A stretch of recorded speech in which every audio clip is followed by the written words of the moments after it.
Kabar terbaru mencuatkan nama Yusril Iza Mahendra sebagai salah satu calon yang potensial berpasangan dengan Prabowo Subianto. Menurut Pangi Syarwi Caniago, pendiri Foxpol Center Research and Consulting, kehadiran Yusril dalam bursa cawapres Prabowo tidak terjadi tanpa alasan. Dalam survei yang dilakukan oleh Parameter Strategi Indonesia, Yusril dinilai sebagai pasangan yang pas untuk Prabowo jika Ganjar memilih berdampingan dengan Mahfud MD. Survei dilakukan pada tanggal 1-7 Oktober tahun 2023 dengan melibatkan 1.200 responden menggunakan metode multi-stage random sampling. Hasilnya menunjukkan bahwa Yusril memiliki elektabilitas sebesar 19,6%. Sedangkan Erick Thohir 17,4% dan Yeni Wahid 14,8%. Apa yang membuat Yusril menonjol? Yusril adalah seorang ahli tata negara, mirip seperti Mahfud MD, sehingga keduanya dianggap sebagai lawan yang seimbang.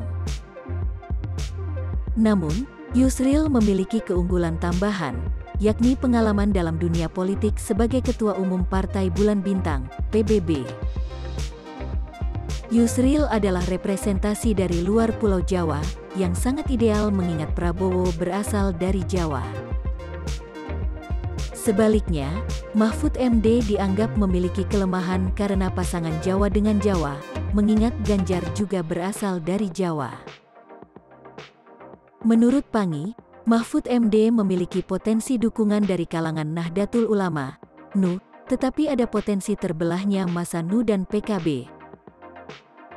Karena tidak semua akan memilih Muhaimin Iskandar sebagai calon wakil presiden. Survei Parameter Strategi Indonesia juga melakukan simulasi pasangan Prabowo-Yusril yang menunjukkan bahwa elektabilitas pasangan ini lebih tinggi dibandingkan dengan Prabowo-Hovifah. Prabowo-Yusril mendapatkan 34,6%, sedangkan Prabowo-Hovifah hanya 33,6%. Jika Prabowo memilih Yusril sebagai calon wakil presiden, itu akan menjadi pertarungan politik yang seimbang.